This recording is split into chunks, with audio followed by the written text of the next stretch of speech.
Shalom, bonjour, merci beaucoup d'avoir cliqué sur ce canal encore. Merci beaucoup pour votre fidélité. Merci beaucoup d'être toujours avec moi pour pouvoir approfondir ensemble notre foi. Voilà, nous sommes là pour pouvoir continuer avec nos réflexions sur cette relation qui existe entre Dieu le Père et nous, le peuple de Yahvé. Voilà. Aujourd'hui, nous voulons présenter un thème très spécial.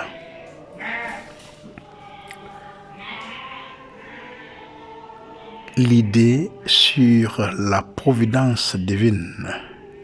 La providence divine.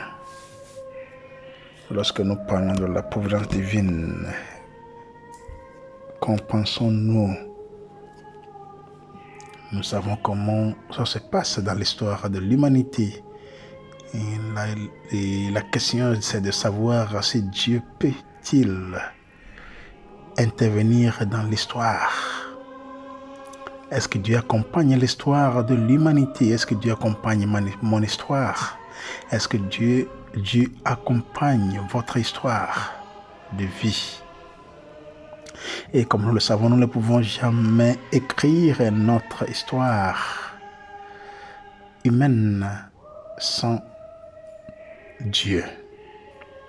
Car c'est lui le maître de l'histoire. Dieu est maître de l'histoire, c'est lui qui est à nos côtés pour que nous puissions nous réaliser.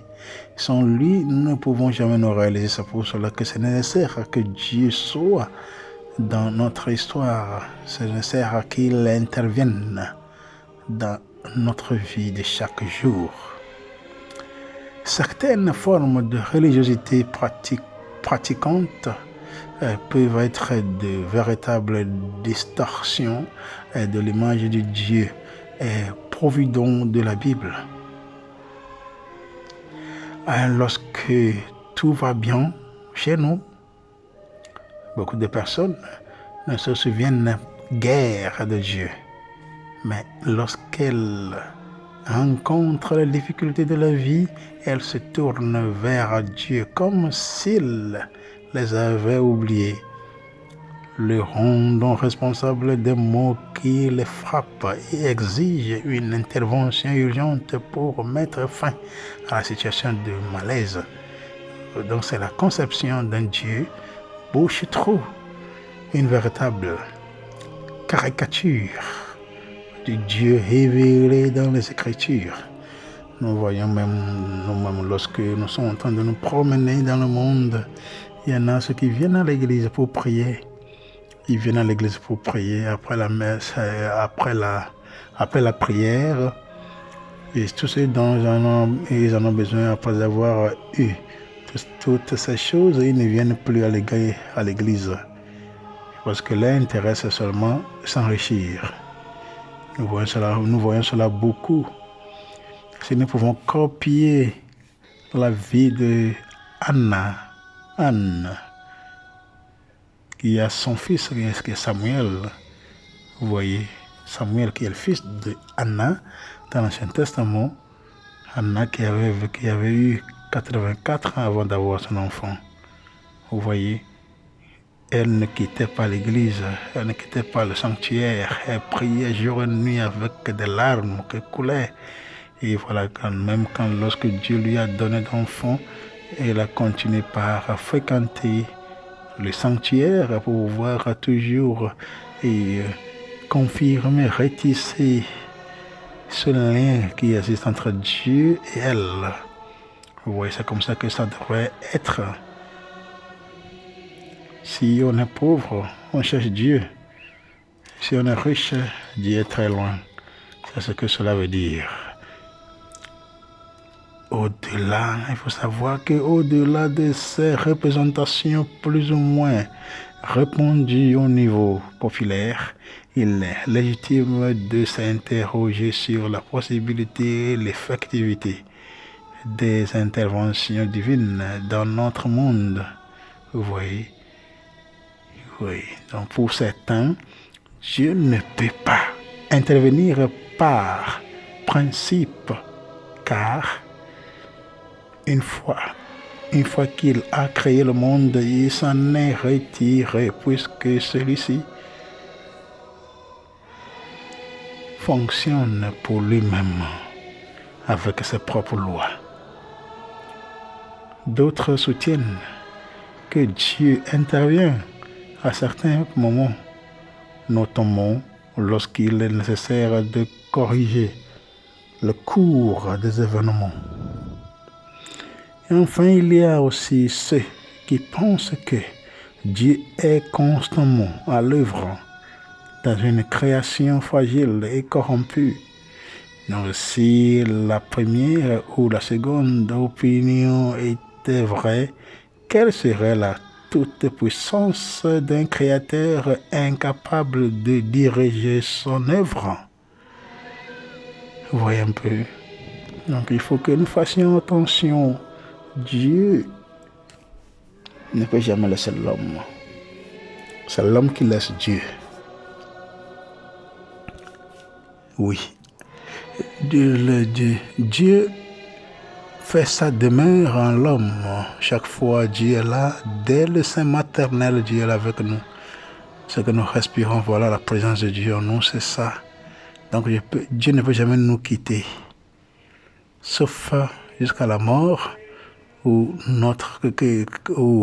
Dieu qui est en nous quitte pour retourner chez son Créateur, qui est Dieu. Vous voyez? Donc Dieu ne quitte pas l'homme, c'est l'homme qui dit. C'est l'homme qui dit qu'il quitte Dieu. Vous voyez? Est-ce que ce n'est pas drôle cela? Est-ce que ce n'est pas enfantin cela? Si nous connaissons bien l'histoire de l'existence de Dieu, de l'existence de l'homme, si nous recourons vers les Écritures, surtout sur la création, quand Dieu a créé toutes choses, et finalement il a créé l'homme, qui est la dernière de ces créatures, où il a fait d'être au centre de la création pour diriger tout, pour donner le nom à chaque créature. Vous voyez un peu, non? Donc, Dieu ne quitte pas l'homme. C'est l'homme qui quitte Dieu. Mais si nous regardons les choses avec les deux yeux, au niveau spirituel, tout, nous allons voir que l'homme qui dit qu'il quitte Dieu, il ne peut jamais quitter Dieu. Il va seulement faire semblant comme si Dieu n'existait pas. C'est comme ça seulement. Parce que Dieu est en nous. Il dit qu'il quitte Dieu, mais c'est Dieu là qui le fait vivre. Parce que Dieu est là toujours avec lui. Il l'ignore. Il ne lui donne pas la place de fonctionner dans sa vie à cause de blessures reçues d'ici là, des blessures familiales. Des blessures familiales où nous avons des traqueurs spirituels, où nous avons des signes. Et les traqueurs spirituels veut dire des signes que nos amis, nos parents, nos familles mettent sur nous. Des fois, ce sont les perles, le bracelet, ainsi de suite, où ils passent par là comme un point de contact pour pouvoir nous traquer ce que nous sommes en train de faire. S'ils sont contre nous, voilà, sans rien ne marche. Et on pense que c'est Dieu qui fait. Alors que Dieu ne fait pas du mal à ses enfants. Dieu ne souhaite jamais du mal à ses enfants. Donc pour certains, nous voyons qu'au-delà de ces représentations plus ou moins répandues au niveau populaire, il est légitime de s'interroger sur la possibilité, c'est ça que qu'on est en train d'expliquer, et l'effectivité. Des interventions divines dans notre monde, c'est ça que nous sommes en train d'expliquer. Vous voyez, donc il faut toujours faire attention. Et lorsque nous disons que Dieu n'est pas là, Dieu n'existe pas parce que nous souffrons et tout ça là, ce n'est pas Dieu qui fait que nous souffrons, ce n'est pas lui. Plutôt l'homme qui devient loup pour l'homme, qui fait que l'homme souffre. Ça peut être nos propres frères et sœurs, nos parents, nos familiers, ceux de nos familles, nos amis, donc, ou bien nos propres fautes, les fautes que nous avons commises dans le passé peuvent nous rattraper. Vous voyez. veut nous rattraper. Donc, parlons, utilisant beaucoup de langage. Si Dieu est là avec nous ou pas, si Dieu accompagne notre histoire ou pas. Non, Dieu ne se retire jamais de la vie. Dieu ne se retire jamais de la vie, bien dans la vie de l'homme. Dieu reste toujours là-bas. Et il y intervient, il nous sauve de beaucoup d'accidents, de beaucoup de morts, de beaucoup de poisons. Vous voyez? Donc Dieu est toujours là. Il ne se retire jamais. Si le dernier point, par exemple, était exact, quelle serait l'autonomie et la liberté des créatures dans leur agir? Vous voyez? Donc Dieu est toujours là. C'est l'homme qui fait disparaître le Seigneur. Maintenant, voyons la providence dans la Bible. La providence divine dans la Bible. Au sens biblique. Vous voyez, au sens biblique. C'est quoi, voilà, cette providence divine? Les Écritures saintes présentent la souveraineté absolue de Dieu en constamment témoignage de sa sollicitude paternelle, tant dans les plus petites choses que dans les grands événements de l'histoire. Vous voyez, l'autorité du Créateur, il gouverne, vous voyez, s'exprime par la sollicitude du Père, le Père qui garde ses enfants.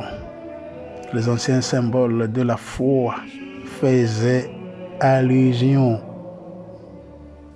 à l'aspect du gouvernement par le terme grec pantokrator, qui doit être compris en harmonie avec l'image du berger. Donc le Seigneur mon berger, je ne manque de rien. Le Seigneur est mon berger, je ne manque de rien. Donc le Seigneur là, il est notre berger. Cela résume toutes les Écritures, toute la Bible. Pourquoi le Seigneur nous a créés pour pouvoir nous protéger jusqu'à la mort, jusqu'à notre mort. Il prend soin de nous lorsque nous avons faim, il nous donne à manger. Lorsque nous avons faim, il nous donne à boire, comme il a fait pour le peuple d'Israël, de l'Égypte jusqu'à la terre promise. Donc les soins et l'autorité divine sont présidés par la sagesse qui déploie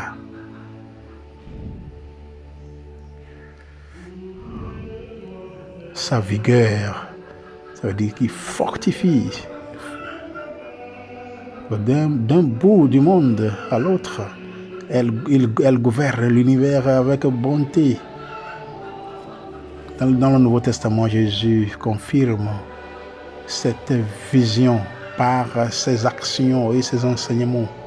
Oui, en effet, il se révèle comme la providence incarnée de Dieu qui s'occupe comme le bon pasteur des besoins matériels et spirituels des hommes et nous apprend à nous abandonner à ses soins.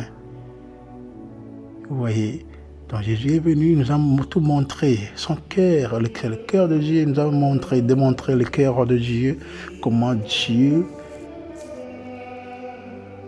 pourrait faire s'il était ici avec nous. Comment Dieu pourrait agir envers nous, ses enfants, s'il était ici avec nous, lorsque nous sommes dans les difficultés pour vivre, lorsque nous sommes dans les dangers, sa présence, ce qu'il devrait faire pour nous, c'est ça que Jésus a fait pour nous face à face, à son époque. Vous voyez, ainsi le même Verbe qui a créé soutient et guide tout une foi incarnée, manifeste de manière visible sa providence, sa sollicitude. Donc tout ce que Jésus a fait, c'est ça. Jésus est la providence de Dieu incarnée parmi nous. tout ce qu'il a fait, il nous a laissé même comme héritage pour que nous puissions, chacun de nous, de son côté, pratiquer, exercer l'héritage là. Jésus était providentiel pour l'humanité, nous aussi nous sommes appelés à être la même chose.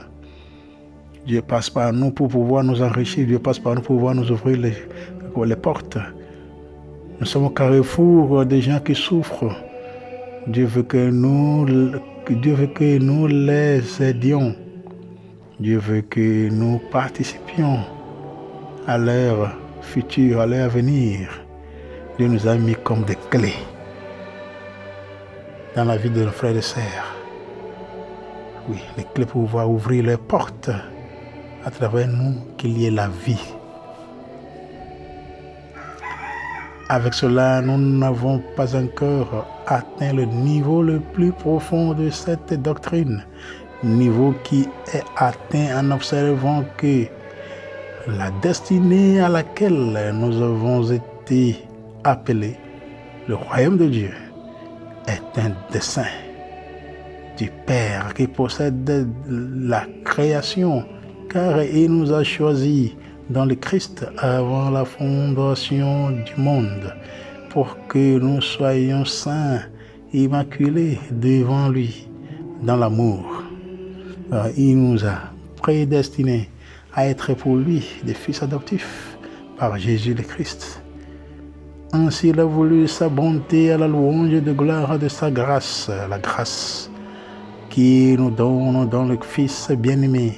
Éphésiens chapitre 1, verset 4 au 6. De la prédestination de l'homme et du monde dans le Christ, Fils éternel du Père, confère à toute la doctrine de la providence divine une caractéristique sotériologique et eschatologique décisive, en la plaçant à un niveau différent de l'ancienne conception du destin. Nous ne sommes pas condamnés à un horizon inexorable, mais nous sommes en route vers une rencontre avec notre Créateur et Père. Voyez, Dieu a fait la chose de telle manière que, une fois que nous l'obéissons, il est toujours là pour nous. Il ne nous lasse jamais. Il nous pourvoit tout. Voyons maintenant la providence et vie chrétienne. Qu'est-ce que la providence a à voir avec notre vie chrétienne? La providence divine, qu'est-ce qu'elle a à voir avec notre vie chrétienne? En lisant les Écritures, nous constatons qu'il y a des textes explicites sur la providence, surtout dans les livres sapientiaux, et aussi des textes implicites de nature historico-salvifique. Donc, dans ces derniers, on peut avoir l'impression que Dieu intervient parfois et parfois non, comme s'il y avait des vides, des moments où il semble se cacher. Oui, lorsque nous sommes en difficulté, on ne sait pas quoi faire. Nous sommes confus. Nous devenons confus. On ne sait plus quelle décision prendre. Il semble que Dieu n'est plus là. Mais il faut savoir, la question c'est que est-ce que nous l'avons invité au moment de préparer le projet, le moment que nous avons fait le choix, est-ce que nous l'avons invité pour nous guider, pour que nous ne tombions pas, pour que nous n'entrions pas dans les trous? Que dire face à cela? Y a-t-il une contradiction dans la Bible? En fait, ce n'est pas le cas. La providence divine est constante, réelle et continue. Ce sont les hommes qui ne savent pas toujours considérer ce qui arrive comme la providence de Dieu. Dieu se manifeste à la fois dans ce qui semble être le bien et en permettant le mal et la souffrance. Vous voyez, donc l'Ancien Testament enseigne que nous devons chercher et trouver les traces de Dieu en toutes choses, comme indique la réponse de Job à sa femme après qu'il a perdu ses enfants, ses biens et sa santé. Si nous accueillons le bonheur comme venant de Dieu, comment ne pas accueillir de même le malheur?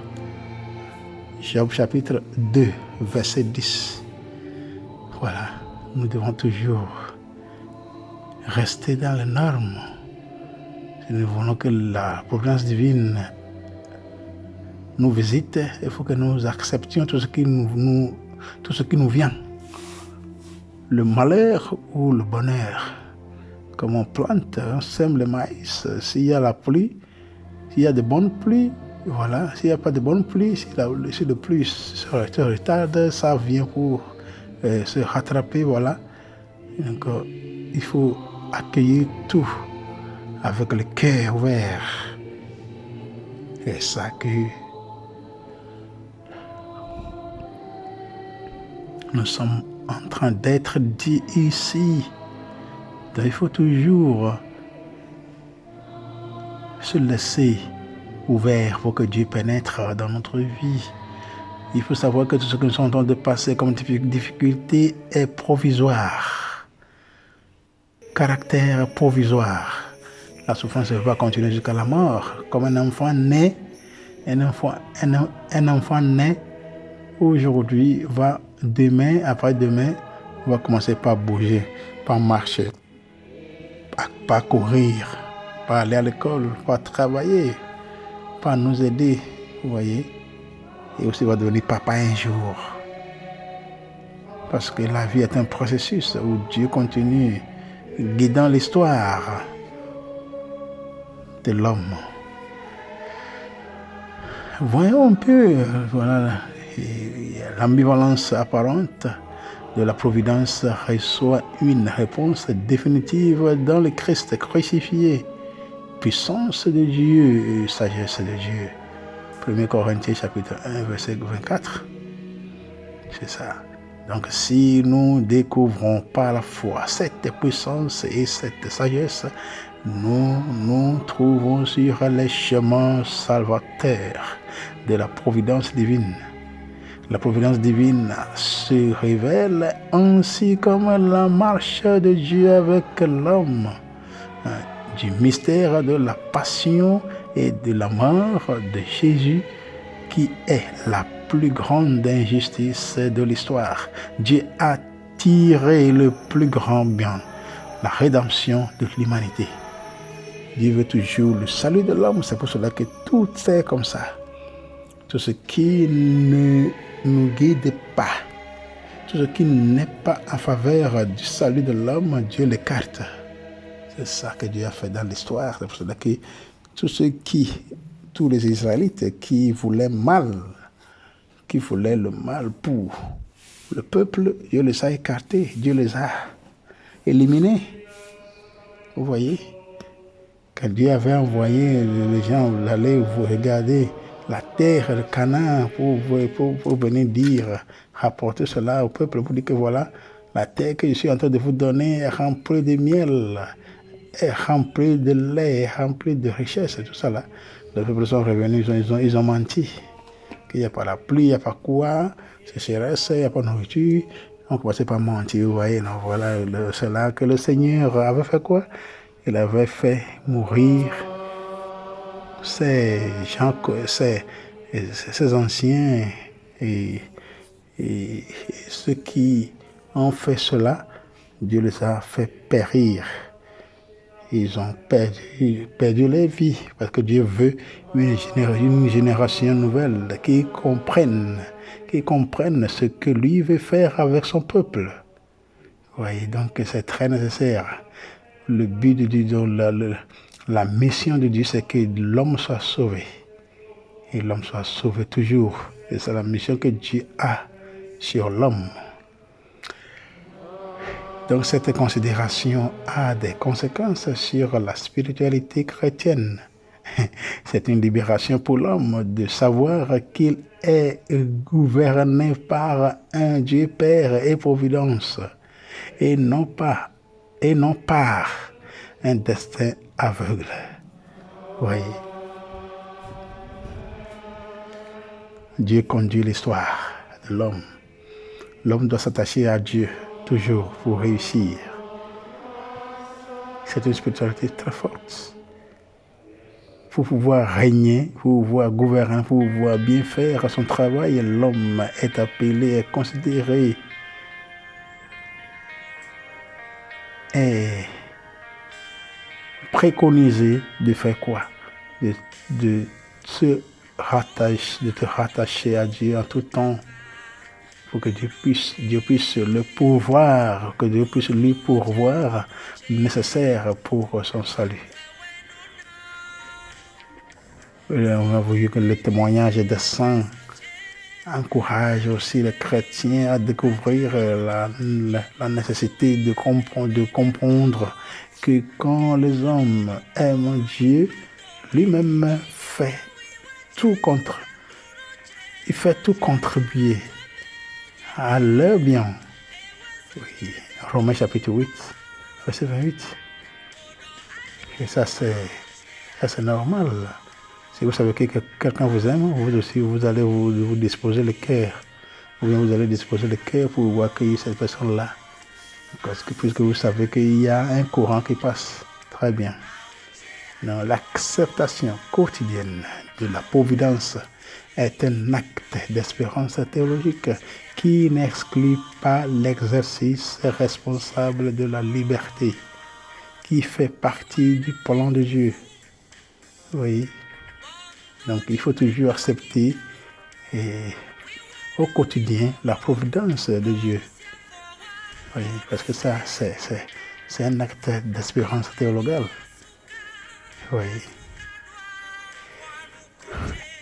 Ainsi, la foi en la providence conduit le chrétien à une attitude de confiance fidèle en Dieu en toutes circonstances, avec gratitude pour les bonnes choses reçues et avec la simplicité de l'abandon face à ce qui peut sembler mauvais, car Dieu fait sortir un plus grand bien du mal. Vous voyez, donc Dieu étant Dieu, il est toujours sur son trône et invite l'homme à faire quoi? À toujours se rattacher à lui, à toujours se raccrocher à lui, à toujours être en union avec lui. C'est ça que nous avons dit plusieurs fois dans la prière, que nous avons défini la prière d'une manière extraordinaire, que la prière est la communication, ou bien dialogue, ou une communion spirituelle. Donc la prière est un dialogue spirituel, est une communication spirituelle, est une communion spirituelle entre l'homme et Dieu. Vous voyez, où Dieu se laisse que l'homme entre dans son intimité afin de pouvoir réaliser ses projets. Vous voyez, c'est très nécessaire. Donc l'homme doit faire confiance en Dieu, à Dieu. Il doit trouver sa conscience en Dieu. Toujours la confiance filiale en la providence de Dieu, c'est très nécessaire parce que Dieu nous donne. Des fois, s'il n'y en a même pas, on ne sait pas comment Dieu a fait que notre poche est remplie d'argent. Ou bien que nous vivions. Donc le Seigneur est là, il continue pas à être là.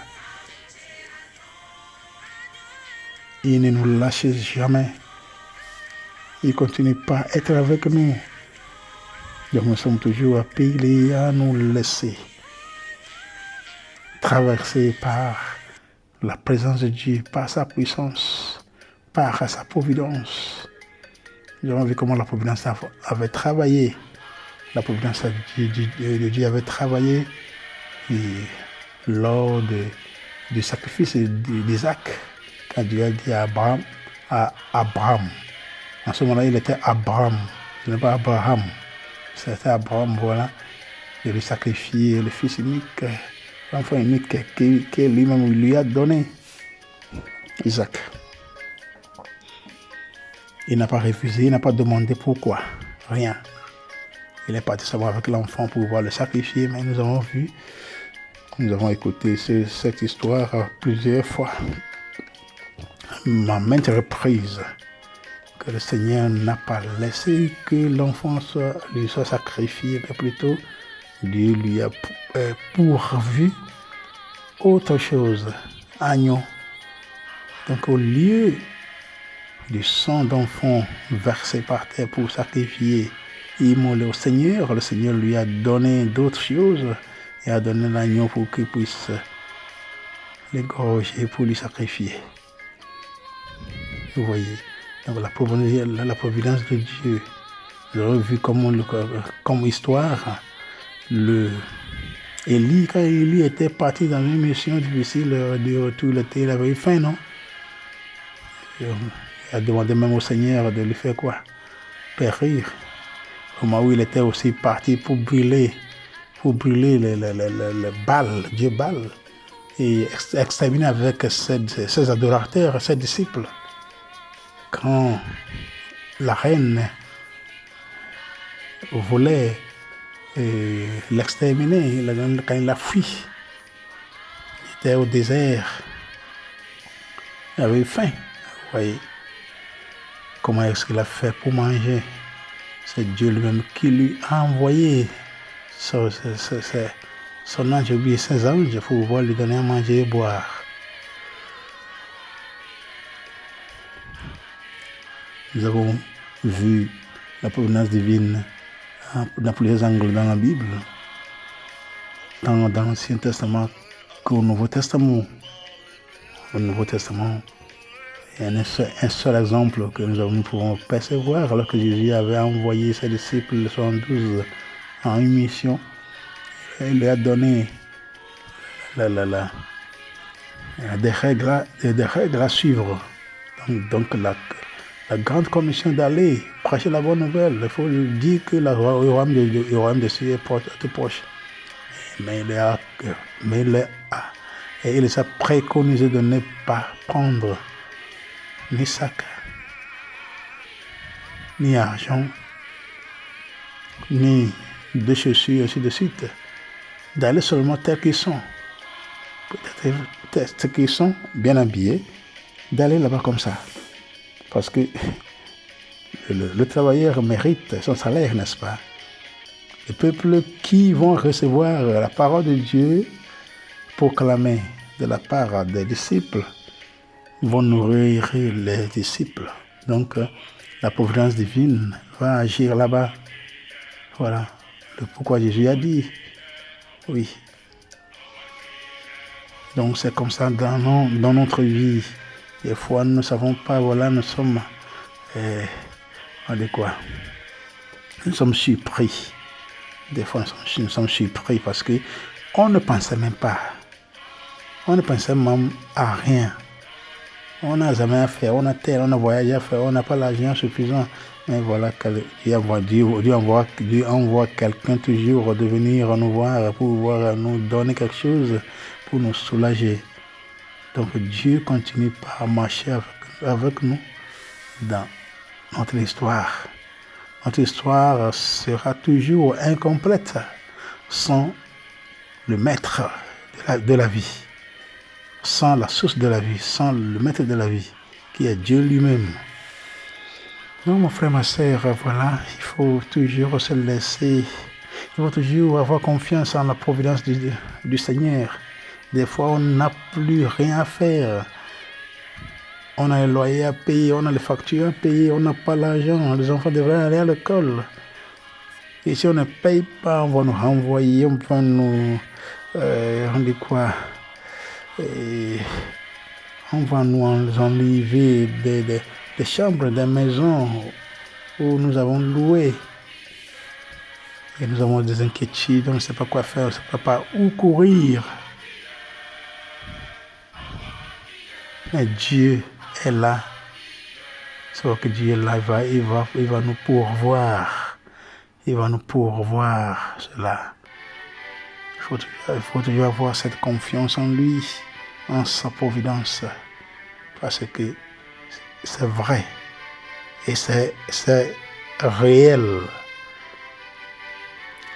Merci beaucoup vraiment du cœur d'avoir suivi. Continuons pas à demander au Seigneur de nous donner sa grâce. La grâce d'être toujours consistant, fidèle à nos engagements, fidèle à notre relation avec lui, envers lui, de toujours chercher sa face, afin de pouvoir afin de pouvoir bénéficier de tous ces dons. Oui. Pour qu'il puisse nous donner la grâce de déblocage professionnel financier, la grâce de déblocage matrimonial, maternel, paternel, des esprits mauvais, des bonheurs de chance, de gloire, de déblocage sanitaire pour tous ceux qui sont malades, des esprits mauvais, des sorcelleries. Dieu puisse nous donner la grâce d'exorcisme, la grâce de transformation, purification, sanctification, protection, guérison, restauration, réparation, la grâce d'ouverture de nos yeux, cœur, oreilles et intelligence spirituelle, pour que la cour céleste continue par intercéder pour nous dans le sang précieux de Christ. Que nous soyons toujours vainqueurs dans le Seigneur, avec le Seigneur et par le Seigneur. Amen. Il ne faut pas oublier de vous abonner, de liker, commenter, partager cette vidéo pour que tous nous puissions approfondir notre foi par l'aide de l'Esprit Saint. Merci beaucoup et que Dieu nous garde. Shalom.